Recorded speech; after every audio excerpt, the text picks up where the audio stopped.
Hola comunidad, welcome back to another video and welcome to my first vlog. Bienvenidos, I'm so happy that you're here, and welcome to my casita. I actually work from home as a mental health therapist. As you can see, because I'm a PCOS girly, we do not wake up smiling. It's usually pretty rough in the morning, but I woke up this morning and it's time to practice my usual self-care. It's been an emotionally heavy week, so I like to take time to practice self-care a little bit each day, because believe it or not, as human beings, we need self-care daily, not just once a week, but daily, in small moments, things that are good for our mental health. And so right now I'm putting my watch on and I'm gonna get started on making breakfast in a little bit. But having my watch helps me track my steps. It just helps me stay in tune with the movement that I'm getting on. And so I'm gonna go ahead and pick out a playlist to listen to. Nos vamos a salir para afuera because I have to go ahead and water my plantitas.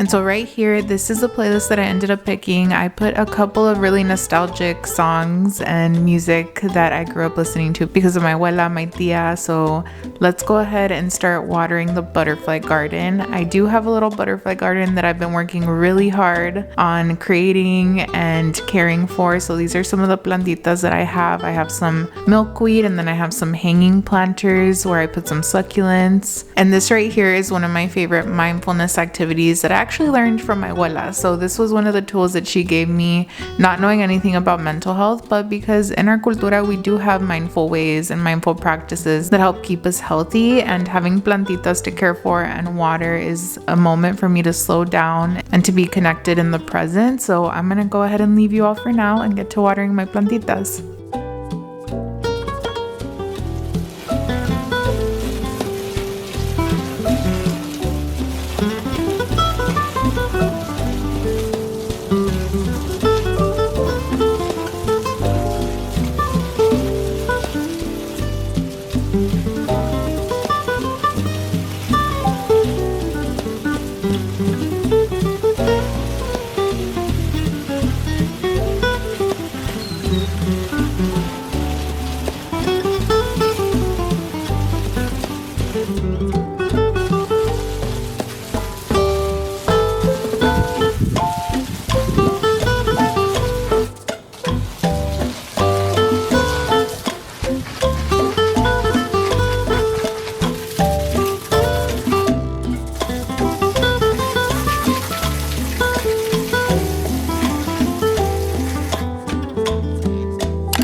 So now that I watered everything, it's time to make breakfast. And like I said, because I am a PCOS girly, I have to prioritize eating higher protein. Either like a protein shake, or I like to have eggs, turkey, like different things that are higher protein for me. And so while I make that, I'm gonna go ahead and put a comfort show on the background. And right now I'm currently watching Once Upon a Time. That is a rewatch comfort show for me, and I love having physical media like this, just buying it physically for myself so I can rewatch it whenever I want. I don't know if some people would consider that a hobby, but for me it definitely is just a fun hobby. I've always enjoyed watching different shows, different movies, and so definitely a comfort thing for me to have in the background while I get ready for my day.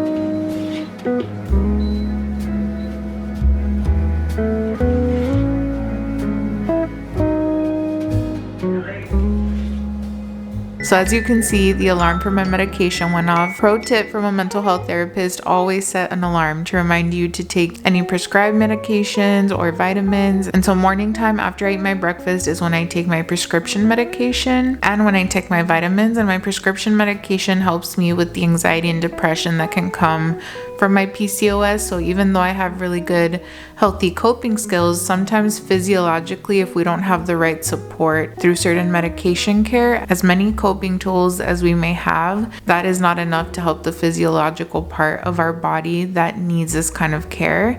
And I'm so grateful that my nurse practitioner explained and educated me on so much of that, because I know about it as a mental health therapist, but to have my own practitioner educate me based on my own lab work, based on my own health, has meant so much to me. And whether you're a mental health therapist or not, we all deserve and need to have health care. And so this is one of my morning rituals and self-care activities, taking my vitamins and my medication. One of my hopes as a mental health therapist is that gradually in our comunidad, we normalize that there's nothing wrong with taking our prescribed medication, whether it be for our medical care, for our mental health care, or a little bit of both, because some medications might help with both things. And so I hope that our comunidad can start to unlearn this harmful narrative that we're weak for taking medication, or we weren't strong enough, or something's wrong with us, or we're crazy, because we take medication. Because the reality is that people in my own family have died very young, and that could have been prevented by them getting mental health care or medical care. And so that is a big cycle that I'm trying to break in my own family line. And I hope this encourages anyone who's doing the same to know that they're not alone. I'm a therapist out here, and I'm also trying to take care of myself because I'm a human outside of being a therapist, and we all need to care for ourselves.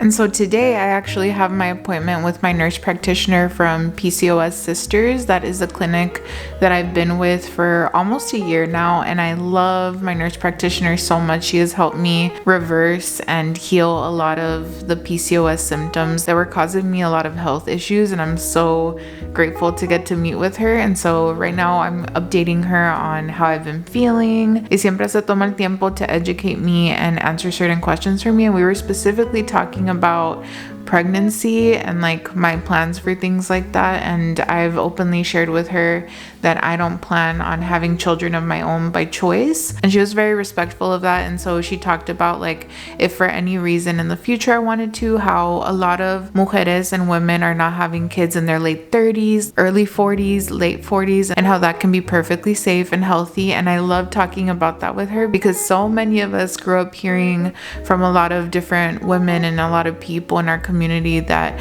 you know what, you have to have kids in your early 20s porque si no you're too old, and that's just not true, because so many women are taking care of their health and there's more resources now. The life expectancy has changed, which means a lot of women are able to now have kids in their late 30s and early to late 40s. And it was just so cool to hear my nurse practitioner talk about that, because she has experience with gynecology as well. So it was just really cool.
Hola comunidad, so we made it to the plática portion of today's video. I hope that you all enjoyed coming along for some self-care moments throughout my day, throughout the week. Me hice un tecito, and so right now I have a passion tea from Tazo, which basically the taste is like if you took agua de Jamaica with cinnamon. That's kind of like the flavor profile. And so I'm gonna go ahead and drink this up. Y nos vamos a poner a platicar because I want to talk to you all about different things like current events that are going on with our community. También vamos a hacer un poquito de story time because I have different stories that I would like to share with you all. But let me just take a little sip of my tecito real quick. So definitely something to expect in the vlogs, in the self-care vlogs that I end up filming and sharing with you all, is to have a platica portion, just like right now. And one of the topics that I wanted to share with you all, having to do with current events, I think a good place to just start with that is talking about one of the community events that I hosted a couple weeks back. And that event was geared toward having people que son parte de nuestra comunidad coming together to be able to share their stories, our stories, because during a time when the current government administration is trying to erase our stories and we have people trying to erase our stories, it is so important that we share our stories with each other. And I loved being able to gather and hear so many lovely stories about people's families, loved ones, stories that I wouldn't have even known. Like I would have gone my whole lifetime without knowing if I wouldn't have hosted that and been in that platica with those community members. I learned about how badass so many women in our comunidad are and how many beautiful stories they have to share.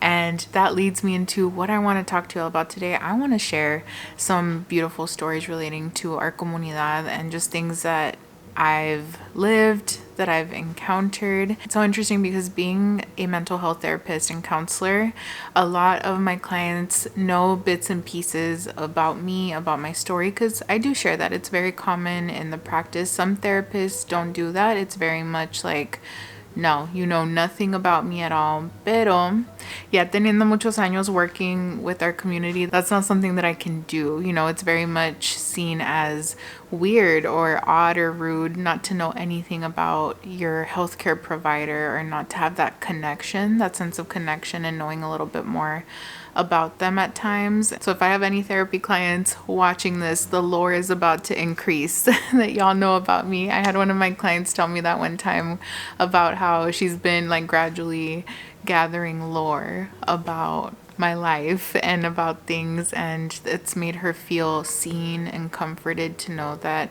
hey, you're someone's sister, you're someone's daughter, and you're working through things that I'm working through. Like, it feels very human. Whether you're a therapy client of mine or you're not, I want to build that connection here as well between us as a community for you to get to know a little bit more about me. I'm like, ooh, ¿por dónde empiezo? It feels like there's so much that I could say. But the topic of today's plática is going to be talking about the pulga.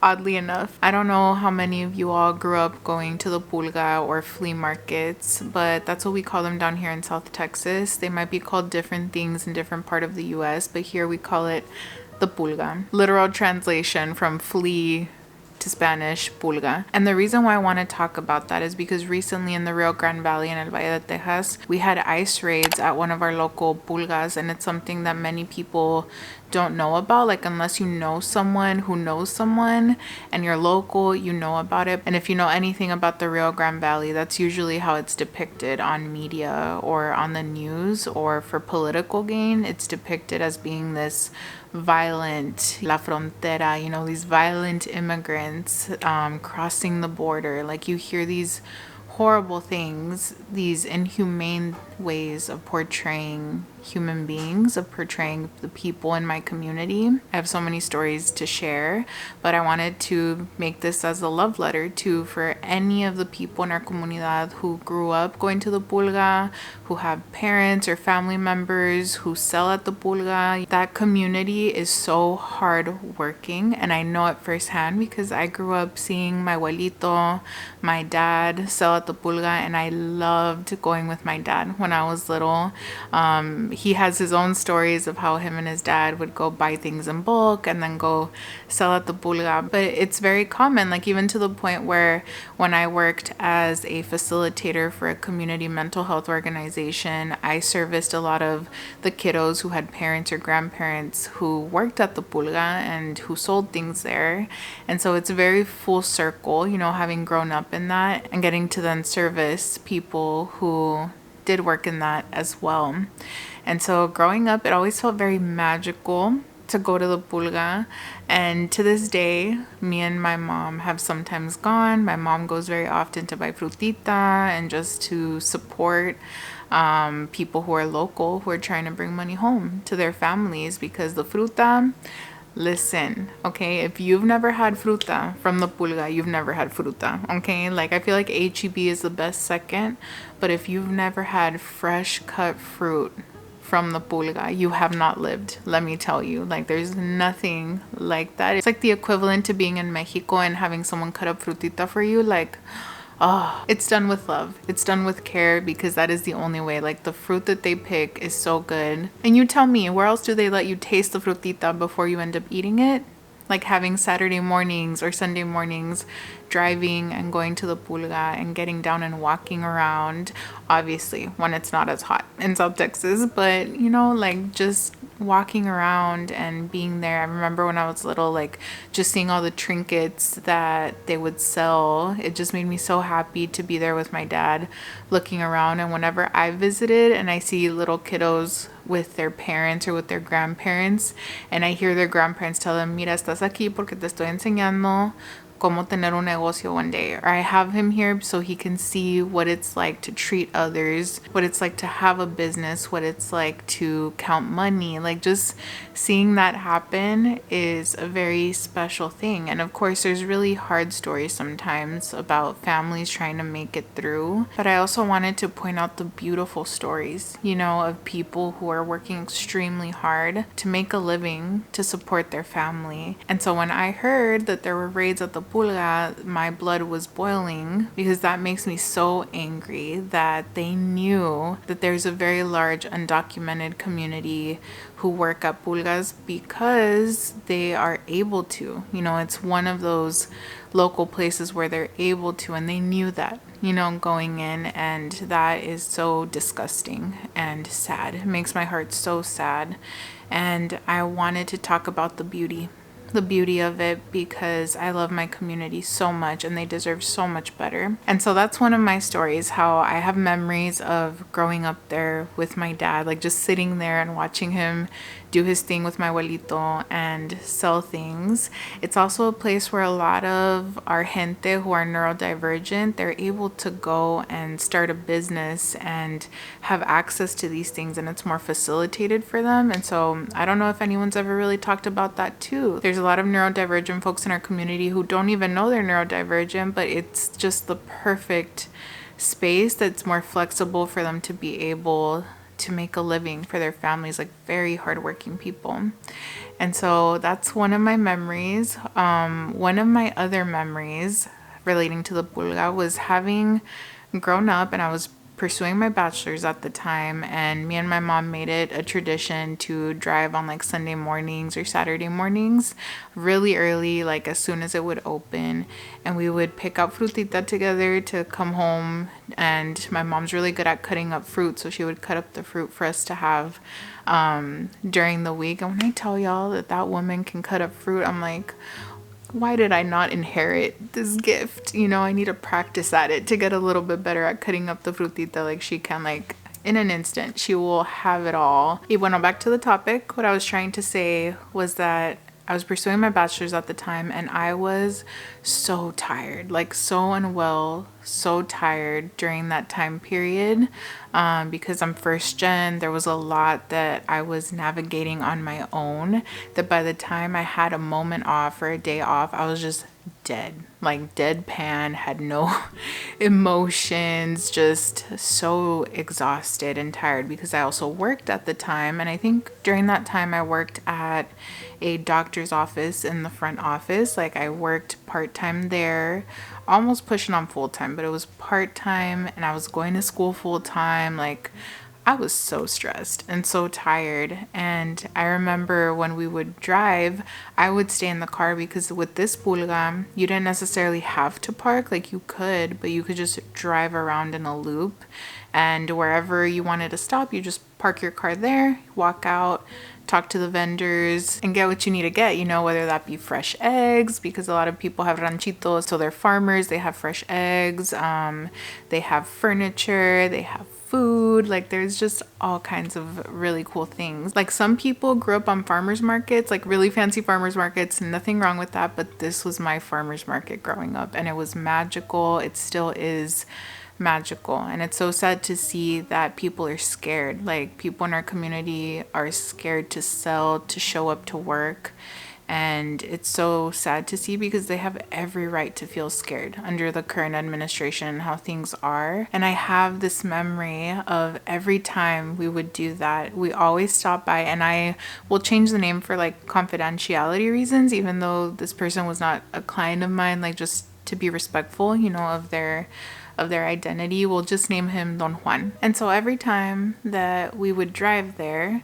we would see Don Juan and we would stop by. And like I said, I was just dead, so tired. I just left my window up. I would always leave my window up because I would just go para acompañar mi mom. Y cada vez que lo hacía, it was so sweet because he would always come walking really slowly and picture like a really sweet, cute little viejito, the age of like your grandparent, just really sweet. And he would come and just knock on my window and he'd be like, roll it down. And I remember the first time he did it, I freaked out a little bit because I was like, oh no, I don't want anyone to see me. I don't have makeup. This was like early 20s me when I cared about things like that. I was like, no, I don't want anyone to see me. And I remember just like rolling down the window and being like, see. And we were speaking in Spanish and I was just like, sí. And he would start telling me like, mijita, vente, bájate para que te dé una frutita so you can taste it. Like he was just so sweet. I was not prepared or ready for that kind of kindness because I grew up without one of my abuelitos, and the other one, yes, I saw him at times, but I didn't get that affection from him because he wasn't affectionate in that way. And I was just taken aback from a man looking that age and being so sweet and affectionate, and it just warmed my heart. And he was the only person who would ever get me to get out of the car. And I would get out of the car and I would taste fruit and he would just start chatting with me like, ¿cómo estás? ¿Qué haces de trabajo? ¿Qué haces para descansar? Like he had all kinds of chats with me and my mom, and I would tell him that I was in school and he would say like, qué bueno, that's great that you're in school, mira, pero cada vez que vengas, bájate, ven y platica conmigo y te voy a dar una frutita cada vez que vengas. And he would always give me an extra fruit for free. Like even though I would say no, he would say yes. Take the fruit, take it for free.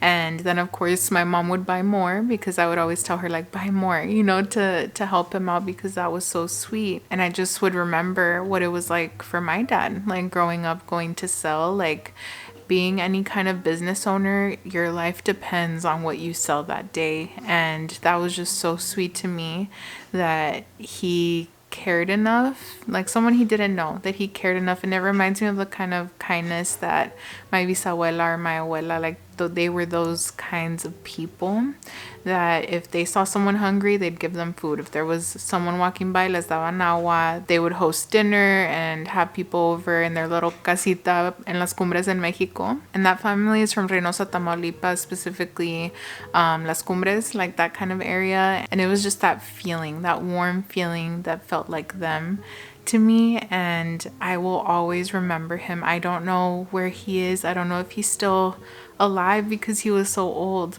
and it's been years, and I never saw him again after a while when they ended up switching the pulgas over to a different location. And I just hope that wherever he is in this life, that he is doing well, because what a sweet human being. I hope that he's surrounded by people that love him and that cherish him. Very sweet, sweet person. And I wanted to share this story because these are real people. These are real people in our comunidad who are out here working so hard, and they deserve our empathy, they deserve our care, our support, support. And so I wanted to share a story about Don Juan, about my family, and about what's happening, you know? And so I just want to say to any of our comunidad who has family members who are undocumented, or who has loved ones who are, or who is just struggling because of the current events and what's happening, it's meant to chip away at our spirit, you know? Like, viendo toda esa basura, it just chips away at our heart, at our spirit.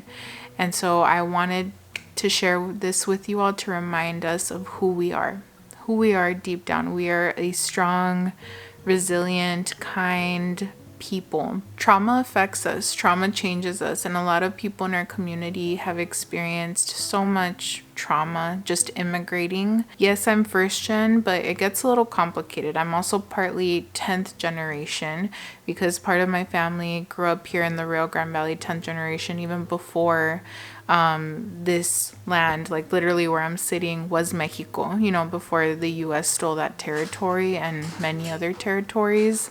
And so I had family who were living here before that, before there was even a border. And then the other part of my family, like directly my parents, because that border was created, they had to go through the immigration system. And a lot of my family, they loved Mexico. They didn't want to move. You know, my mom didn't want to move here. And here specifically, like post-border, my family didn't want to leave their casita. It was small, but it was home, you know?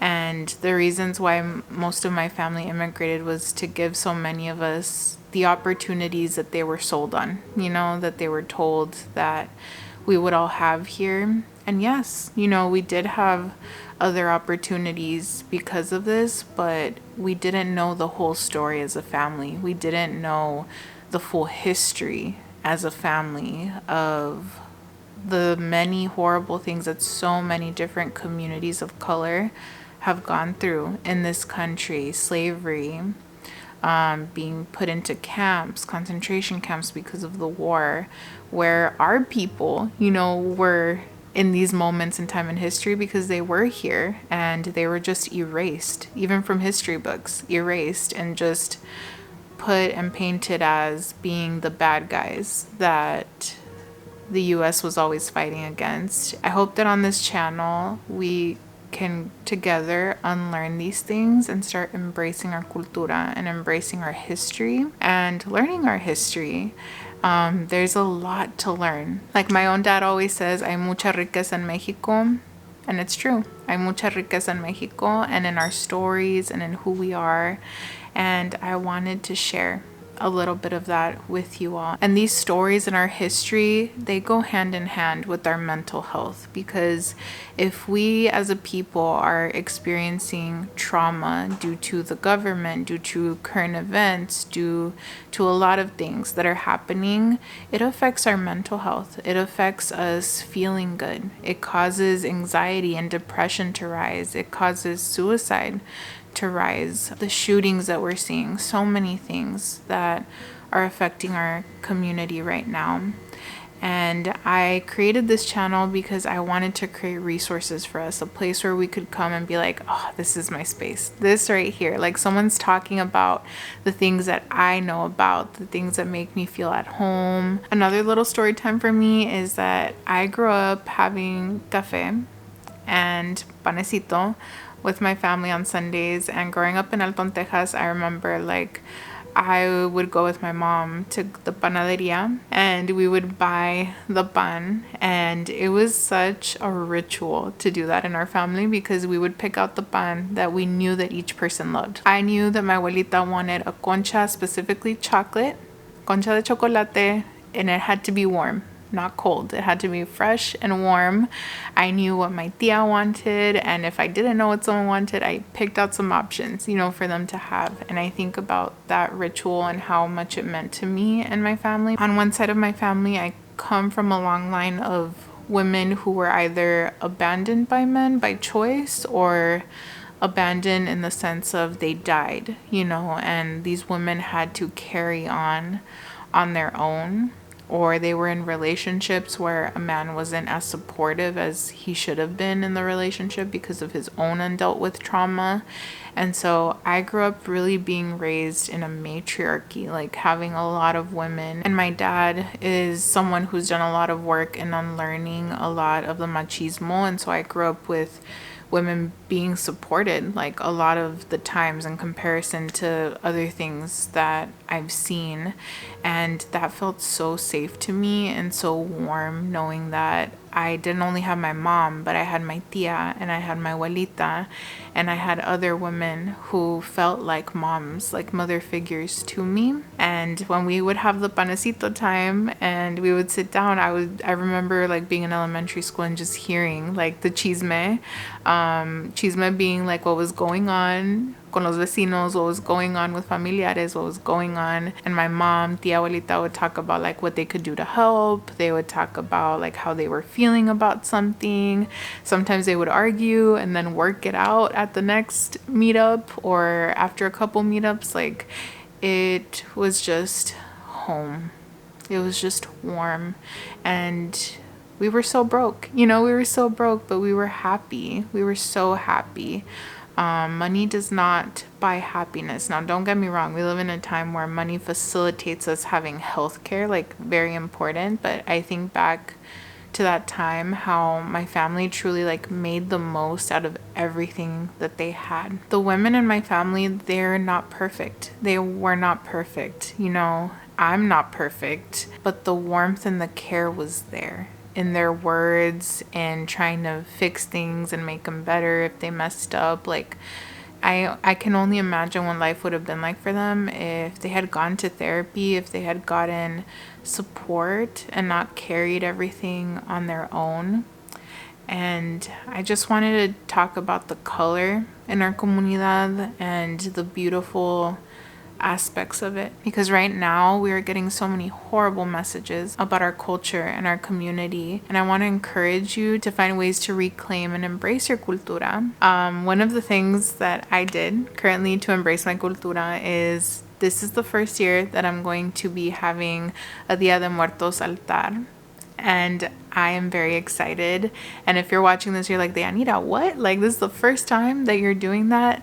Let me explain. Part of my family, they ended up finding their way into Christianity, and the type of Christianity that they took on, it very much stripped us of our culture. It very much stripped us of our cultural identity. There were a lot of things I couldn't watch, a lot of things I couldn't do, like I couldn't dance.